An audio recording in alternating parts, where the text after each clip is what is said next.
we're glad you're here too. What do you think when you look out on something like this? Because to me, and this is something we talked about when I interviewed you a couple weeks ago. Okay. Jane's Addiction kind of, through Lollapalooza, kind of created festival culture in the U.S. I know there were festivals back in the 60s, but you guys had, when you started with Lollapalooza. I mean, it was nothing new. We kind of went after a show in Reading and went, you know what? Let's bring this to America. 5, 7 great bands and hit every state. You know, there was only one stage, very concentrated. But everyone likes to put on a good party, and everyone likes to have a lot of good music there. You know what I mean? If you get one cool band at your party, you're lucky. You get 80 or 150 bands over the weekend. It's epic. Not only, it's kind of like what's going on as far as, you know, people putting their music online and their art. You don't get a record deal, you're not selling anything, but it's all there for the taking. You know what I mean? If you want to be an artist, there's a place to do it, and that's what these festivals are for. You can do it, you know? And I think musicians get better when they're surrounded by other musicians. When you know Weezer's next, you know, just played and the cats are on the side of the stage watching you play, I think you play better. The competitive spirit makes you a better player. So I think it's great for the audience too, just to get a better show because you got all these players kind of wanting to compete and show off a little. And then of course you go home at the end of the night, and even as a musician, you got all these new ideas, all this new inspiration, all these new bands you can look up and get into and share with your friends, you know. So then you meet girls. You know what I mean? And I just think it's a good social experiment to get people together, listen to music, and party. You know, it feels right. And as a drummer, I love seeing people react to my rhythm. The more, the better. You know? I like a small gig because it's intimate. I like the big gigs because you got people moving.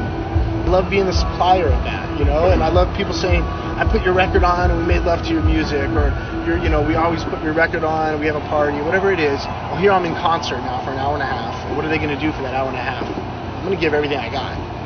And it's nice to think of all the little stories that are going on out there, you know, romances, breakups, you know, introductions, everything's going on in the audience while we're playing. And that excites me, and that's what's great about these festivals. We're on the beach. We're outdoors. There's 6 hotels full of people. I mean, it's just a party. I think it's great. Absolutely. You couldn't write it any better. Absolutely. When you are playing at something like this and you look out into the audience, you see a lot of other bands out there watching you. Usually side of the stage, not so much in front. You know, you turn around, hey, there's the drummer for so-and-so, the guitar player. I mean, I think, I can't remember what year it was. It might have been 1990 or 91. Bono and The Edge were watching. I turn to the other side, there's Joan Jett and Leif Garrett.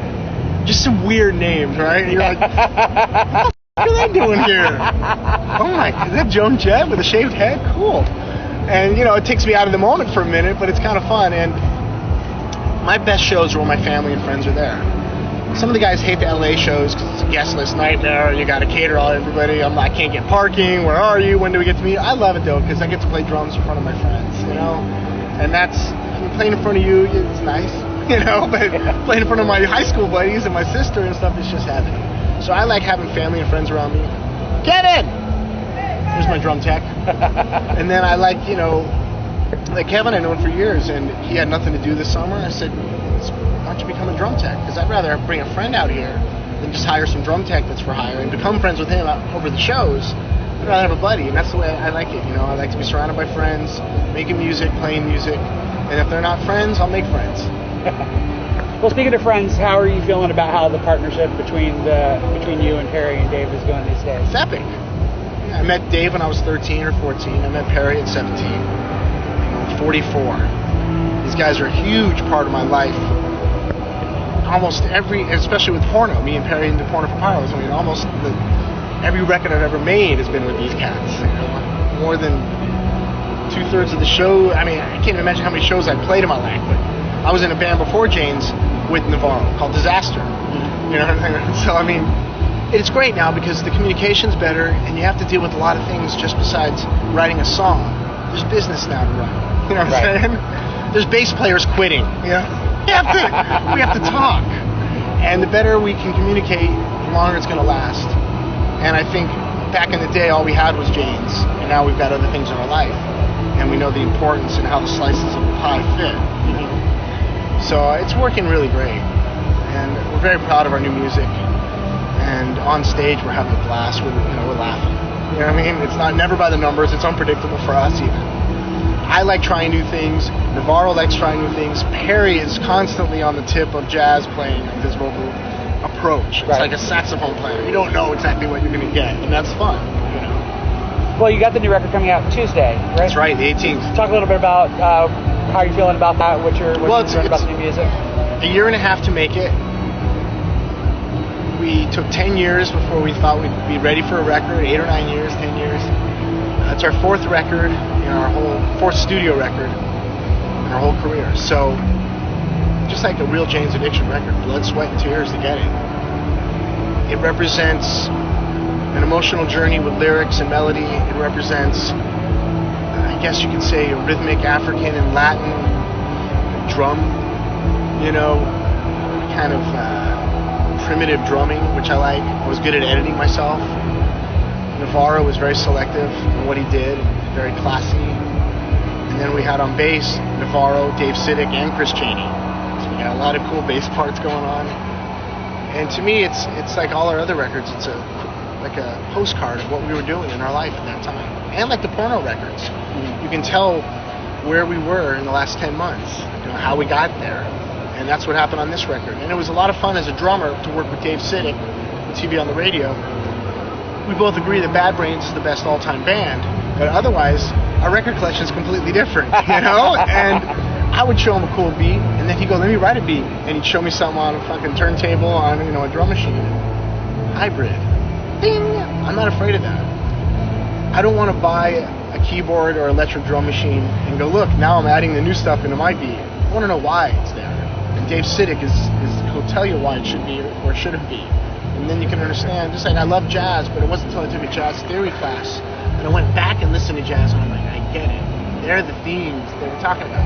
Siddick's the same way. You can listen to hip hop and this and that, but when you talk to Dave Siddick for an hour, then go listen, you hear it differently. So he taught me a lot about full frequency mixing, the bottom lows and the top highs, and the drums are only mids and a little bit of lows. What's below you and above you? Rhythmically, let's put things there. So I had a lot of fun with percussion, sleigh bells, shakers, tambourines, and down beneath djembes, electric drums. So I want to do a full spectrum drum part, So that was really exciting. Do you feel a certain responsibility because Jane's is so deliberative about its albums and you guys tend to take a long time between albums? Do you feel a certain responsibility to make a statement every time you make a new record? Well, not even to people, but to us four. Inside the little community of band members. Like when I saw Hard Day's Night, I saw they had a little community that no one broke into. We have that. And we talk about breaking ground, or what's the use? We could do a song in one night, but it wouldn't break ground. That's why we took so long. We wanted to make sure we did push past the last Jane's record. And we wanted to make sure Ritual and Strays and all that was a stepping point to this point. So it is a responsibility to ourselves, and of course to the fans and the music lovers of the world, but we rise to the occasion because of our own button pushing. You guys are about to go on stage. Is there a song that you're particularly looking forward to playing tonight? We have never played it on stage before. It's called Underground. First song on our new record. This will be the first time in front of anybody. Wow, very cool. So we're all excited. All four of us are kind of tripping. That's awesome. Yeah. Cool. I'll look forward to hearing it. Stephen, thank you for your time. It's a pleasure. It's been a pleasure. Enjoy the gig. Yeah. Thanks, man. For GoPenSkull.com, Julio Diaz. Don't believe a word he says. Thanks, guys. Thank you.